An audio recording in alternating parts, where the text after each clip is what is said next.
All rise. Court is now in session.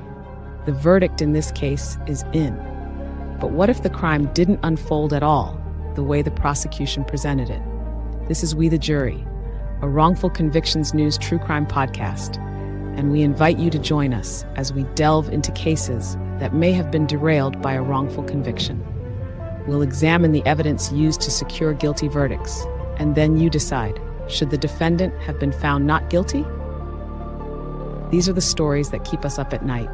Stories about victims of a system that promised justice but delivered anything but. Join us as we re-examine cases whose guilty verdicts are questionable at best and who deserve a second look at the very least. If you think you've heard it all, think again. You'll question everything you thought you knew about our legal system. It's a runaway train, and the real victims could very well be the defendants themselves, railroaded by the very system that was supposed to protect them. And the train hasn't slowed down since season 1. Join us inside the jury box as we update the cases of Darlie Routier, Julius Jones, Adnan Syed, Crosley Green, and Scott Peterson. Prepare to be surprised, shocked, and even outraged as we begin season 2 of We the Jury. The search for truth continues. We begin with a case that challenges everything we think we know about guilt, innocence, and the justice system. Darlie Routier. Her story, filled with unanswered questions, conflicting evidence, and inexplicable delays, defies logic.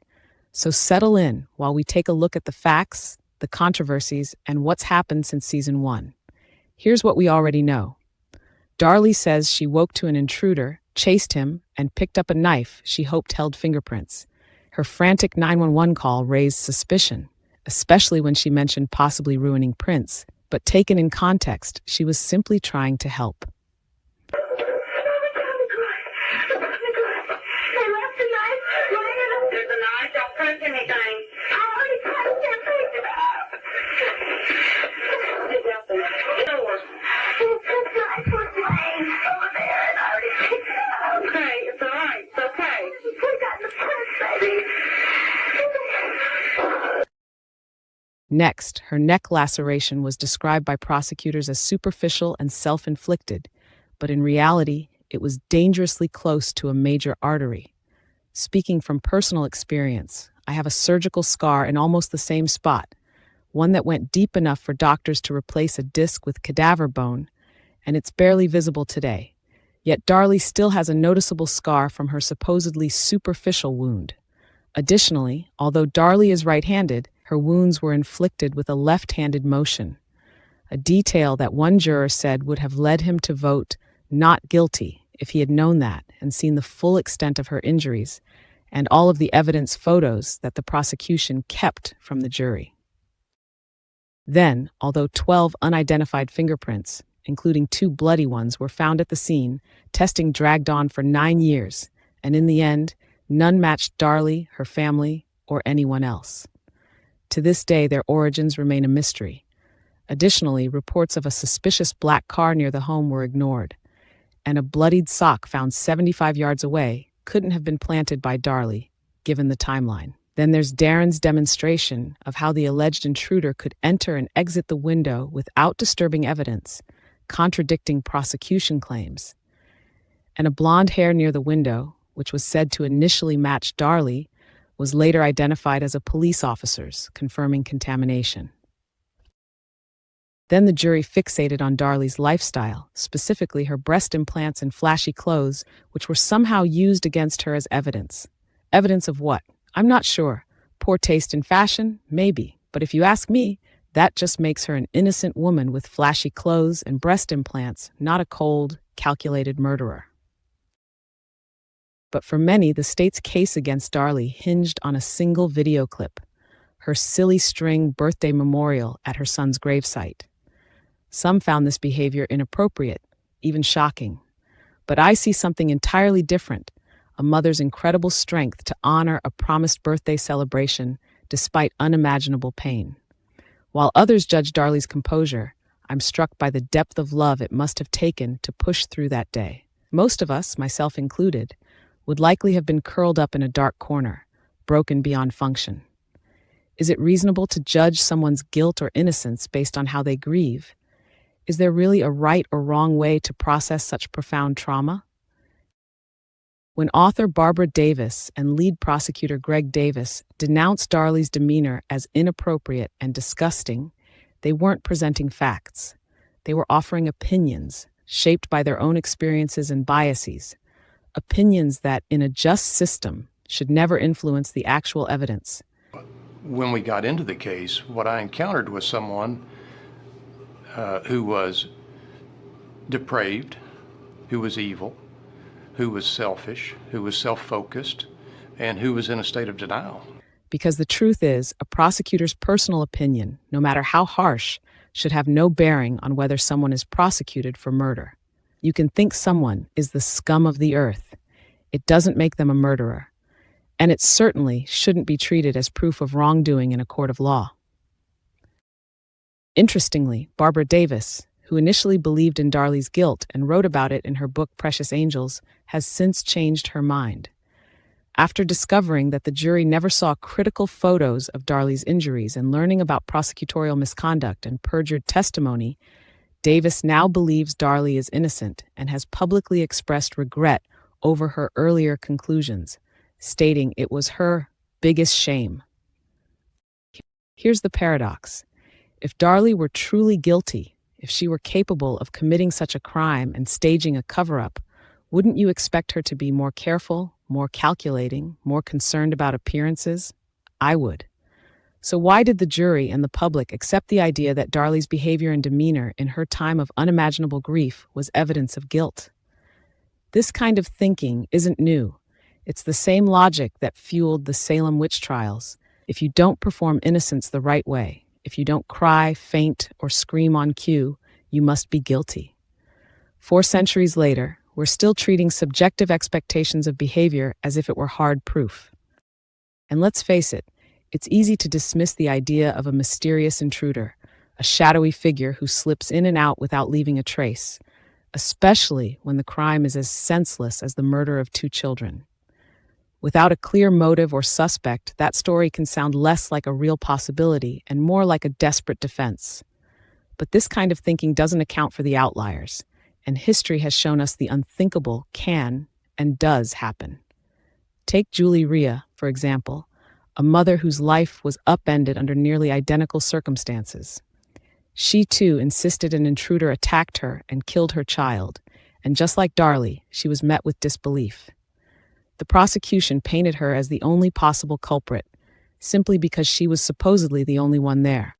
For years, her story seemed impossible, until the prolific serial killer Tommy Lynn Sells confessed, and the truth finally came out.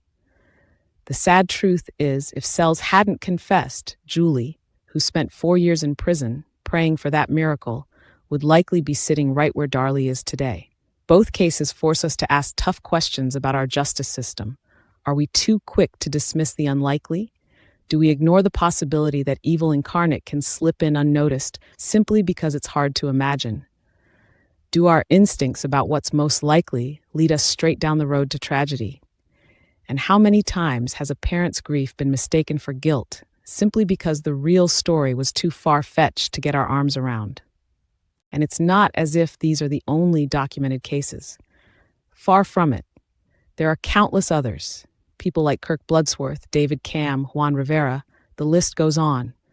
And that's not even counting those still fighting for their freedom, like Bart McNeil, who remain behind bars while the true story goes unacknowledged by our legal system. And honestly, if the idea of the boogeyman is really so impossible to believe, why is there a multi-billion-dollar industry built around thrillers and true crime? Stories that feed off our fascination with the very idea that evil can appear where we least expect it. The intruder theory may seem improbable, but when we look at Darlie Routier's case through this lens, we see it's not impossible. And since we've already documented numerous wrongful convictions built on disbelief, can we really afford to ignore the possibility of more? Here's what we know now. Darlie remains on death row. DNA testing that could clarify the case has been delayed for years. Questions linger about why evidence hasn't been fully tested. And let's be honest, 2 decades isn't a delay. It's a flat-out go away and stop bothering us. I'd say Darlie Routier was sentenced to death by 1,000 paper cuts of the bureaucratic kind. Frankly, I think it's nothing more than an end run around due process by way of attrition. Although no execution date has been set, Darlie has little to look forward to beyond the ongoing nightmare that began nearly 28 years ago. As she waits for DNA testing that could prove her innocence, the system's delays and unanswered questions stretch on, and so does her fight for justice. As we continue to update you on Darlie Routier's case, we invite you to question everything. Because in the end, the only thing more dangerous than a wrongful conviction is a public willing to accept it without asking why.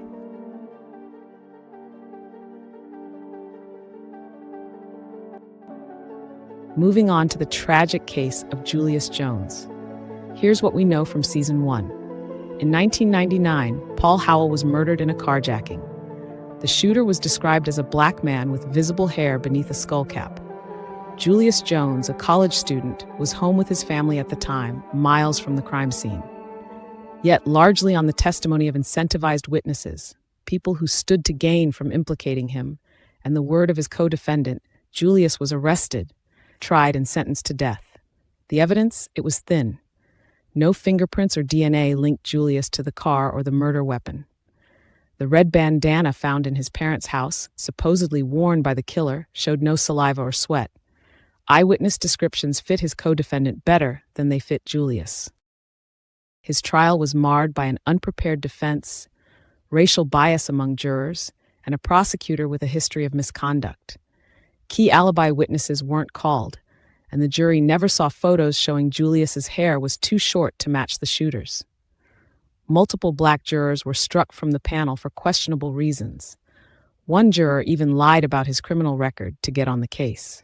So what do we make of a conviction built on shaky evidence, questionable witnesses, and a trial that fell short of basic fairness? As we revisit the case of Julius Jones, we invite you to look past assumptions and ask, if this can happen to him, how many others are at risk? Here's what's happened since Season 1.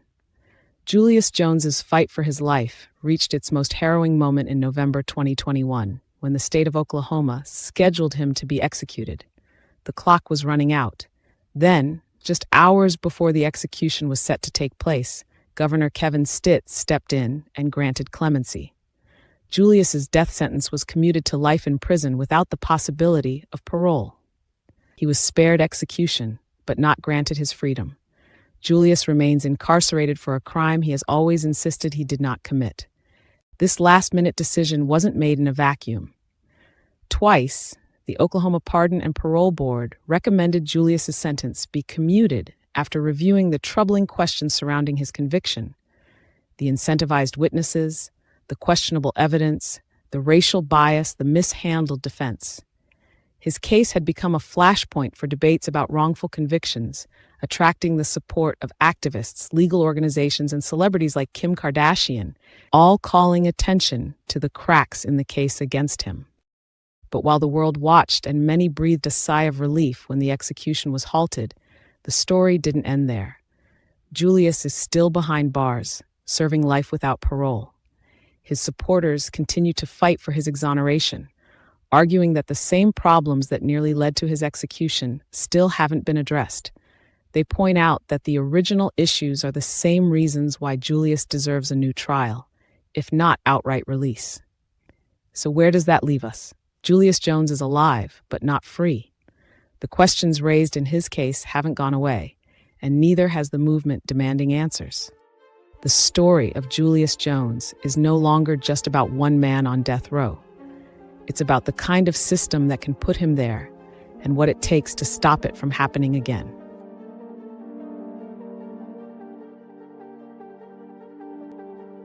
As we pick up Crosley Green's case from Season 1, here's what we already know.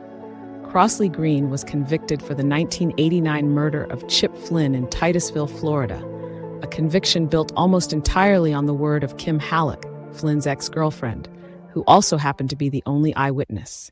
If you've ever wondered how you prove you didn't do something, Crosley's case is Exhibit A in just how impossible that task can be.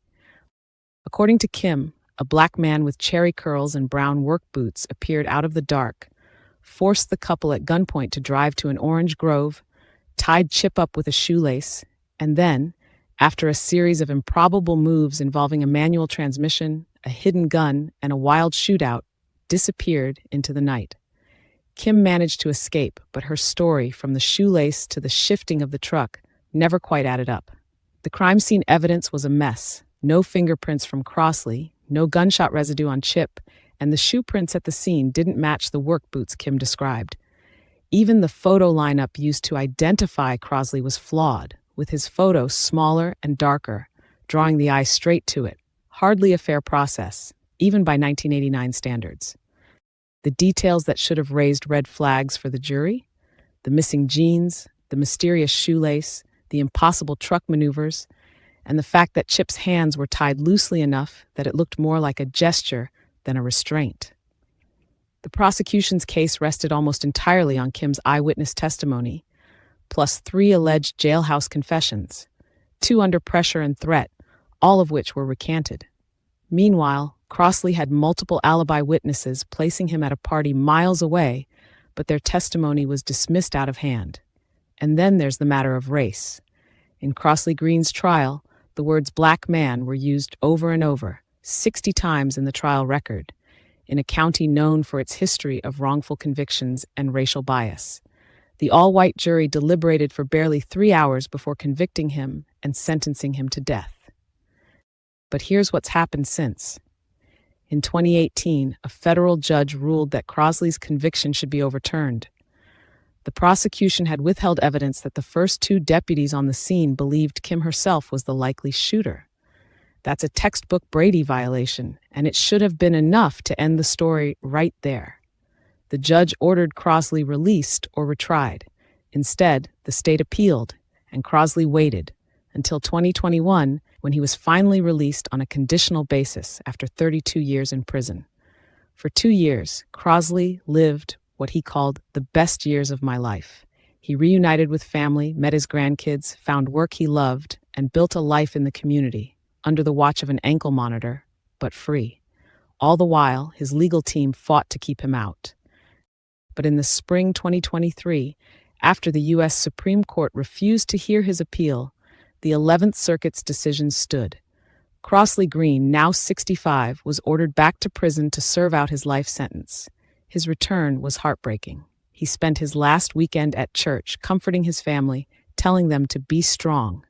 Even one of the original deputies on the case, Diane Clark, said publicly he doesn't belong there. He spent too many years there to start with. And to this day, I'll say he did not kill that boy. So where does that leave us? A man with no physical evidence tying him to the crime, whose conviction rested on a single shaky eyewitness, has lost his freedom again, even after a federal judge said his trial was fundamentally unfair.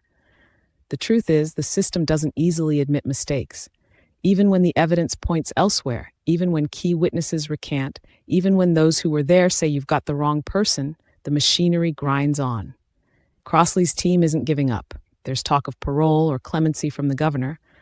But for now, Crosley Green is back behind bars, waiting, again, for the justice that's eluded him for more than 3 decades. His case stands as a reminder that innocent until proven guilty is not a guarantee. It's a hope, and sometimes it's just not enough. Moving on to the twists and turns of the Adnan Syed case. Here's what we already know. Adnan was 17 when he was arrested for the 1999 murder of his ex-girlfriend, Hae Min Lee, in Baltimore. The state's theory, a jealous ex-boyfriend kills in a fit of rage, helped along by patchy cell phone records and the shifting testimony of a friend, Jay Wilds. There was no physical evidence, no DNA, no confession, just a timeline that never quite made sense, and a defense attorney whose failures would become legendary in true crime circles. Adnan was convicted of first-degree murder and sentenced to life plus 30 years. Then came Serial, the podcast that pushed the case into the national spotlight, exposing inconsistencies, missed alibi witnesses, and a state's case built on sand. By December 2020, Adnan had spent 2 decades in prison, with his conviction challenged in the courts, but at that point, still standing. So what's happened since? In September 2022, a Baltimore judge vacated Adnan's conviction, citing unreliable evidence and failures to disclose information to the defense. For the first time since high school, Adnan walked free, but freedom was fleeting. In 2023, the Maryland Supreme Court reinstated his conviction, ruling that the victim's family hadn't been properly notified of the hearing that set him free. Still, Adnan remained out of prison as the legal wrangling continued. In March 2025, Adnan Syed has been formally resentenced to time served under Maryland's Juvenile Restoration Act. His first-degree murder conviction technically still stands, but he will not return to prison. Instead, he's been placed on 5 years of supervised probation, with travel restricted to Maryland, D.C., and Virginia. Meanwhile, Baltimore's top prosecutor withdrew the previous administration's motion to vacate the conviction, citing false and misleading statements in the original filing. Yet the current prosecutor supported Adnan's sentence reduction, acknowledging the complexity but not the certainty of this long, tangled story. So, Adnan Syed is free, but not exonerated. His case, once again, forces us to ask, what do we do when the system's machinery keeps moving, even as the foundation underneath it cracks? And after all this, can anyone say with confidence what really happened that January day in 1999? Or does Adnan's story just underline how, even with the spotlight on, the system can leave us with more questions than answers? And finally, we update you on the Scott Peterson case, which has continued to draw national attention long after his 2004 conviction for the murders of his wife, Laci Peterson, and their unborn son, Connor. For years, Scott sat on death row at San Quentin State Prison, maintaining his innocence and insisting that he was wrongly accused. That changed in August 2020, when the California Supreme Court overturned Scott's death sentence, citing significant errors in jury selection during his trial. The court found that potential jurors who opposed the death penalty were improperly excluded, violating Scott's right to a fair sentencing. But while the death sentence was thrown out, Scott's conviction for murder stood. Then, in December 2021, a judge re-sentenced Scott to life in prison without the possibility of parole. He was removed from death row, but he's still incarcerated, serving a life sentence for a crime that I believe he didn't commit. Meanwhile, Scott's legal team continues to fight for a new trial, arguing that his original conviction was tainted by juror misconduct and widespread media coverage that made a fair trial impossible. In particular, they've focused on one juror who failed to disclose her own history with domestic violence, which the defense argues could have biased the verdict. In October 2022, a judge rejected the claim of juror misconduct, ruling that while the juror had made mistakes, they were not enough to warrant a new trial. But the case didn't stop there. In 2023, the Los Angeles Innocence Project announced it was taking on Scott Peterson's case, bringing fresh legal firepower and a new round of public scrutiny. The LAIP is now investigating a theory that Laci may have been killed after interrupting a burglary near the Peterson home, an alternative explanation that casts doubt on the original conviction. Scott's legal team argues that this possibility was never fully explored at trial, and that new evidence and witnesses could support an alternative suspect. So where does that leave us? Scott Peterson is no longer on death row, but he's not free. With the LAIP involved and a new theory on the table, his case is at a crossroads.